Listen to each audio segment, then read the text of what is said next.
ఢిల్లీలో కేంద్ర మంత్రి కిషన్ రెడ్డి మాట్లాడుతున్నారు. ఇప్పుడు ఆ లైవ్ చూద్దాం. శాతం కూడా అవకాశం ఇవ్వకుండా మరి ఎయిర్ ఫోర్స్ విమానాలను కూడా ఉపయోగించుకొని చివరకు రెండోసారి ఈ యొక్క పేపర్ లీకేజీని ఏ రకంగా జరగకుండా సమర్థవంతంగా పకడ్బందీగా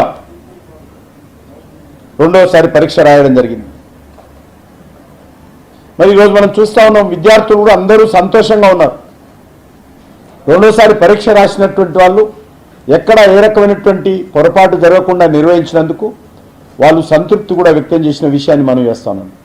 కానీ ఒకటి మాత్రం వాస్తవము, ఏ పేపర్ లీక్ అయినా, అది నీట్ పేపర్ కానీ, అది 10th క్లాస్ పేపర్ కానీ, అది డిగ్రీ పేపర్ కానీ, అది ఉద్యోగాల భర్తీకి సంబంధించినటువంటి పేపర్ కానీ, ఏ పేపర్ లీక్ అయినప్పటికీ కూడా పేపర్ రాసినటువంటి విద్యార్థులు కావచ్చు, అభ్యర్థులు కావచ్చు, వాళ్ళ కుటుంబ సభ్యులు కావచ్చు చాలా బాధపడతారన్న విషయము మేము ఏకీభవిస్తున్నాం.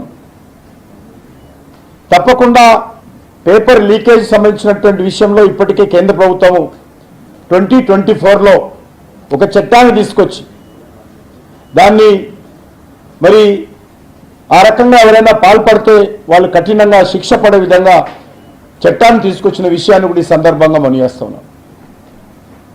మనం చూస్తూ ఉన్నాం, ఈరోజు జంతర్ మంతర్లో జరుగుతున్నటువంటి విద్యార్థుల ఉద్యమాన్ని అండగా పెట్టుకొని దేశంలో పూర్తిగా ప్రజా ఆదరణను కోల్పోయి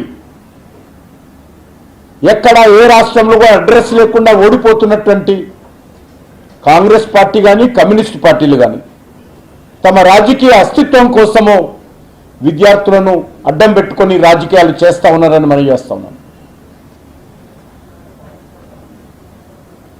అంతరించిపోతున్నటువంటి కమ్యూనిస్టులు, మరి ఒక్కొక్క రాష్ట్రము తను కట్టుకున్నటువంటి కోటలు కూలిపోతున్నటువంటి కాంగ్రెస్ పార్టీ ఈరోజు విద్యార్థులను అడ్డం పెట్టుకొని అరాచకం సృష్టించేటువంటి ప్రయత్నం చేస్తూ ఉన్నారు. పూర్తిగా కాంగ్రెస్ పార్టీ నాయకులు, మాది ఒక జాతీయ పార్టీ, అనేక సంవత్సరాలు దేశాన్ని పరిపాలించాము, మాకు ఒక బాధ్యత ఉందనేటువంటి విషయాన్ని మర్చిపోయి దేశంలోని అన్ని వ్యవస్థలను కూడా నిర్వీర్యం చేసే ప్రయత్నం చేస్తూ ఉంది.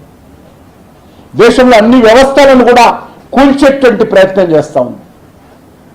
దేశంలో ఉన్నటువంటి అన్ని ప్రజాస్వామ్య నియమ నిబంధనలు ఉల్లంఘించేటువంటి ప్రయత్నము, దేశ వ్యతిరేక శక్తులకు ప్రోత్సహించేటువంటి ప్రయత్నం చేస్తూ ఉంది. విద్యార్థులను ఎగదోసి దేశంలో రాజకీయ అస్థిరత్వం తేవాలి, ఈరోజు దేశ ప్రజాస్వామ్యబద్ధంగా ఎన్నికైనటువంటి ప్రభుత్వాలు కూల్చాలి, ప్రధాని రాజీనామా చేయాలి అనే విధంగా మాట్లాడుతూ ఉన్నారు. నేను అడుగుతా ఉన్నాను కాంగ్రెస్ పార్టీని, మీకు చేస్తున్నటువంటి డిమాండ్ మీద ఏమాత్రం విశ్వాసం ఉన్నా, మీరు అధికారంలో ఉన్నప్పుడు అది రాష్ట్రాలలో కానీ కేంద్రంలో కానీ ఏదైనా మీ ముఖానికి రాజీనామా చేశారని అడుగుతా ఉన్నాను.